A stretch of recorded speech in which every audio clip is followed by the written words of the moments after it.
Hello, ladies and gentlemen. Welcome back to some more Always Broke RC. So, we are officially starting the mammoth build here.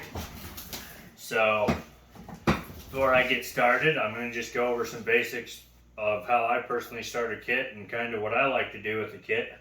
Obviously, first things first, check with your instruction manual. Make sure you have that with you and follow the instruction manual. That'd be first and foremost.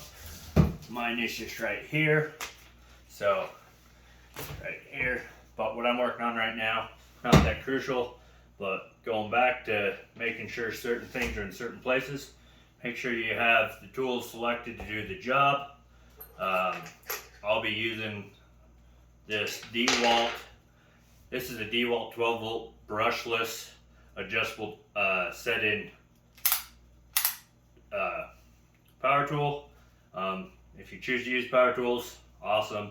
If not, have fun with wrist arthritis and everything else. I'm first on this kit going to start off with the building wheels and tires. So I thought it'd be really fun to kind of give you guys a scale comparison, because obviously in the scale world RCs we're always worried about scale. Oh, it's not 1/10 scale, it's not 1/12 scale, it's blah blah blah.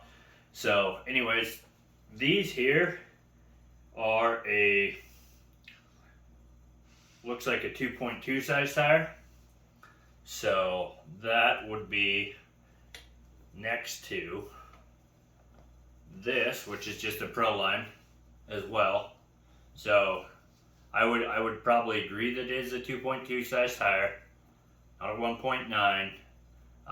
And for being a 1/12 scale, I'm actually amazed it is a 2.2 size tire, but that just goes to show the actual size of this rig in real life. I mean, the Maz 537 is a total beast of a rig.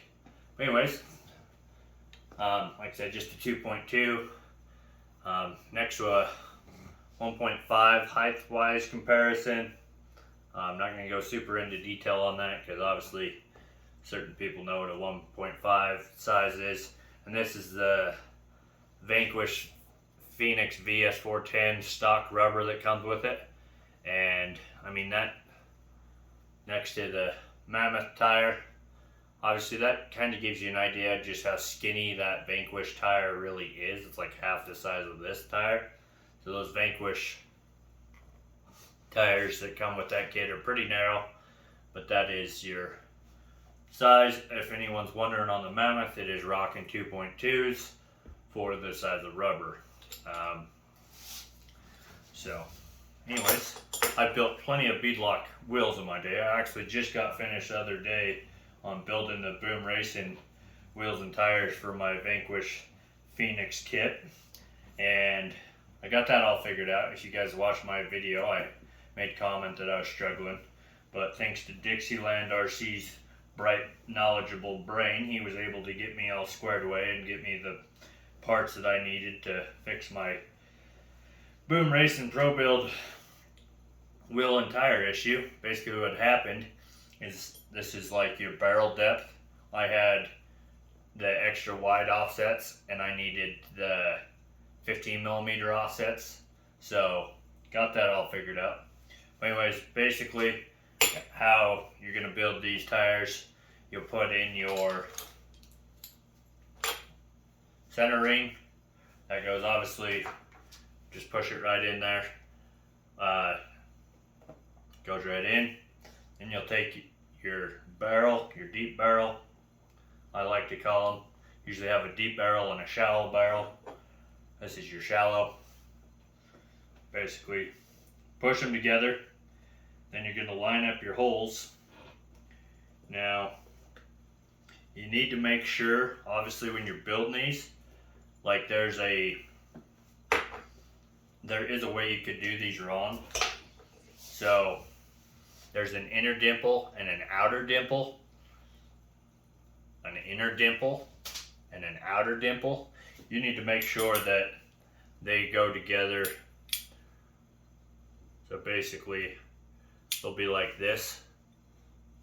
So if I did it if you do it wrong, basically, which you really can't, but you've got to just make sure they're lined up correctly.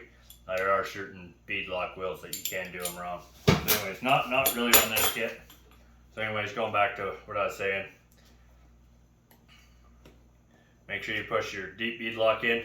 Make sure you're setting on this little bit of rubber here to set the bead.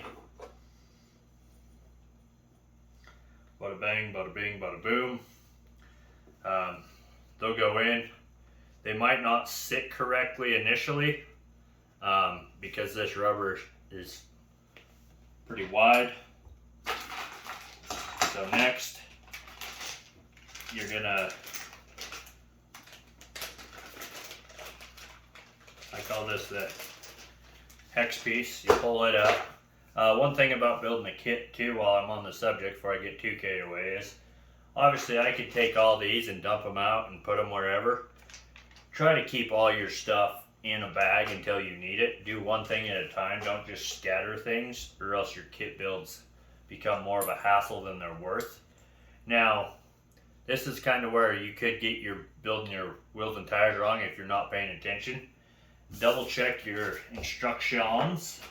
See, there's my instructions on how to build these wheels and tires. Basically, you need to make sure on this that this piece goes on the correct side of the wheel. So on this kit, it actually does not go on this side. It actually goes on the deep dish side. So you need to make sure you're paying attention while building your kits and your bead locks that things are going together in certain ways, because there's rights and wrong ways to doing bead locks and stuff. And even though, yes, you could, you actually could, if you wanted, put that on this side, right? There's nothing saying you can't. I mean, that sits there just like it does on the other side.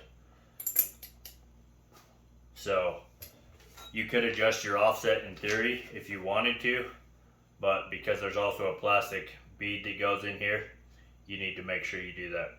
So anyways, I'm not gonna bore you guys with building all 8 wheels and tires. I'm just making a quick video, one thing at a time.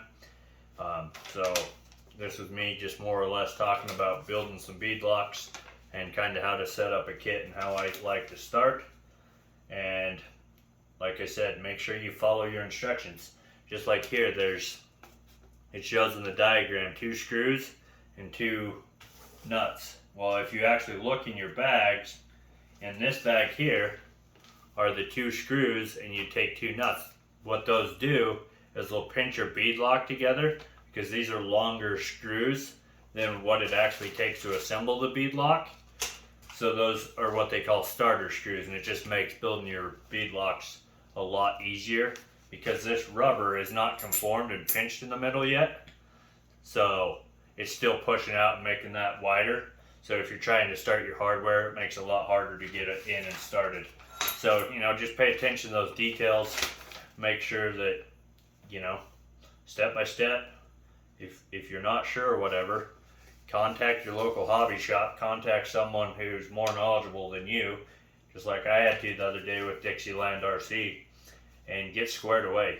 Don't just try to bullhead it, because it's gonna fail for you. So, and then like here, they even show there is a rotational pattern on the tread. So you need to make sure you're paying attention when you're building bead locks.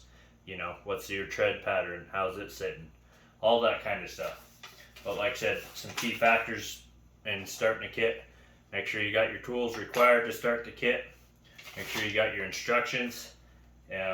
Whatever part you're working on, make sure you understand what's going on. Don't just unbag everything and just scatter it. Keep it bagged for the most part. Pull out one piece at a time, one screw at a time, and then one little step at a time. Slow is smooth and smooth is fast.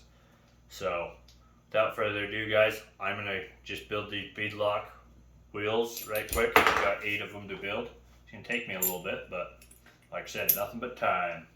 So thanks for watching this quick little video. Hopefully it was helpful. If you have any questions or comments or ideas on how to help me build bead locks, or if I helped you build a bead lock, leave a comment down below. Thanks for watching. till the next upload.